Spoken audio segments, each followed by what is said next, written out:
welcome back to another episode of Creative Writing Advice. If you don't know me, my name is JJ. I am the author of How to Write a Story, which is out now on Amazon. I also have books out, a film and a TV show in production, and a blog where I do other writing advice.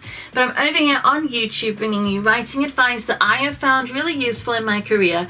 Thoughts and ideas that can be broken down and developed, hopefully in a way that will inspire you and make you feel confident enough to bring your story out into the world. So today I'm going to be talking about writing resurrection. Now, resurrection is when you kill a character off and then you bring them back. Now, you might want to do this for a number of reasons. If you're writing film and TV, you might have to resurrect a character because the audience response is so strong, or the production team are like, no, we want them back, something like that. In which case, it's not necessarily your choice as the writer, but how you do it is relevant, so stick with this. Alternatively, you as the writer want to bring a character back in your book or your script because you love them and you miss writing them, something like that. I want this person back. In which case you have to ask yourself why you've killed them. So the reason you'll have killed them is because you want to have a dramatic incident, a dramatic moment, a game changer, something shocking. Which is good because I've talked before about killing your characters. I'll put a link to that. Because killing your characters is actually very important. Because if you have, say, a band of teenagers who are vampire hunters, I'm looking at you, Buffy the Vampire Slayer, and they are going off fighting monsters all the time, putting themselves in terribly dangerous situations, but nobody ever dies, the peril and the threat in your story will immediately feel less. People won't believe that those characters are in danger. Now, you keep them alive because you love them and want to keep writing them. You kill them for the impact of the death, but then you bring them back, which then negates the threat of their death, because if you can bring them back, death isn't dangerous anymore. Death isn't a problem. So if you're killing them to make the impact of making sure threat and peril feels genuinely dangerous in your story, and your audience goes along with you in the emotional response that things are happening that are troubling, and death is a real threat. If you then negate that death is a real threat by resurrecting a character, death stops being frightening because, oh, we'll just bring them back again. It stops being something to worry about, and therefore the impact of killing them is lost. So you're probably better off just not killing them in the first place. Or killing them and leaving them dead. Now, if you have read any of my books, you're going to be thinking that I'm a massive hypocrite right now. Because I have indeed written resurrection. In Lily Prosper and the Magic Rabbit, a character who, I hate giving spoilers, I'm going to avoid it, but because you might not have read it. In Lily Prosper and the Magic Rabbit, a character dies. Now, it is done for a big dramatic moment. It happens at the midpoint. It's an intense moment designed to demonstrate something about Lily and deal with the consequences of death.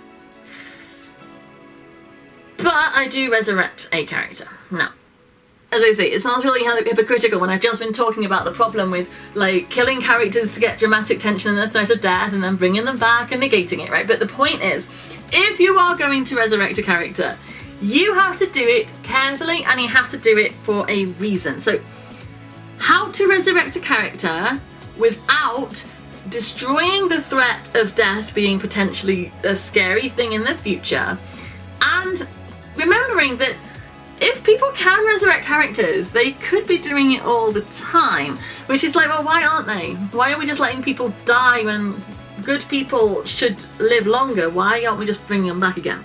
So you have to do it carefully. So first thing to think about is why now? Why this character? Why now? What is going on that this character can be resurrected? Because that way, if there is a specific reason why it can't be all the time, your threat of death continues because it can't be done again. There's a reason you're not doing it all the time because it is specifically right now. So It makes the magic make sense. It keeps the story threat and peril real. And it explains the, the whole world situation. So what is it now? Number 2 is there has to be a price. So if you resurrect a character, there has to be ongoing consequences that mean resurrecting characters isn't something that you ever want to just do lightly. So this is where Buffy the Vampire Slayer gets it very, very right. I teased about the whole kids surviving the vampire fighting, but work with me. So in Buffy the Vampire Slayer, obviously Buffy does get resurrected. She dies, she throws herself off the thing into Glory's hell hole. Nearly said glory hole then. She stops the worlds bleeding together and she dies.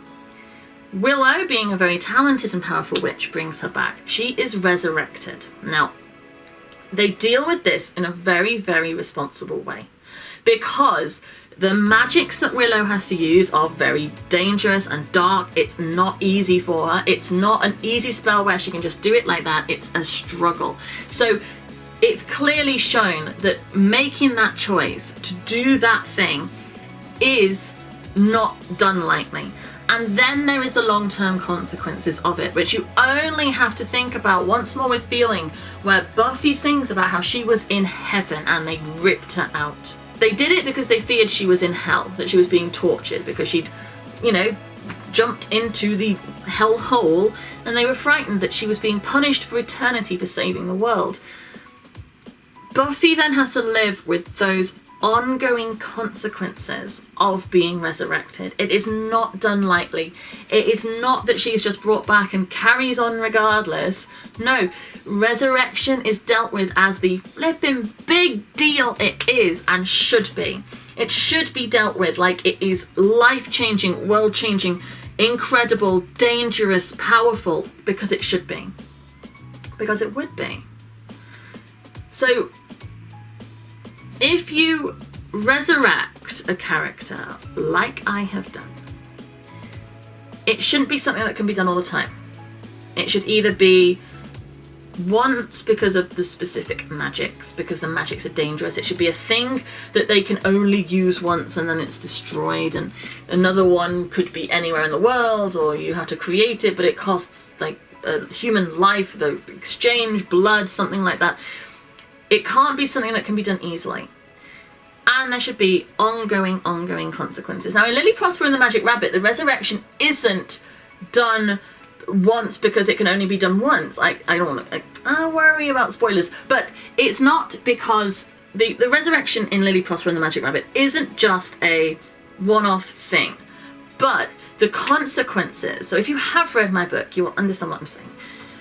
The consequences are huge and live on and are permanent. And the ramifications of that resurrection are carried into the future books as well. In Mermaid's Curse, book 2, it's still incredibly relevant and important to the plot because it is an incredibly significant event.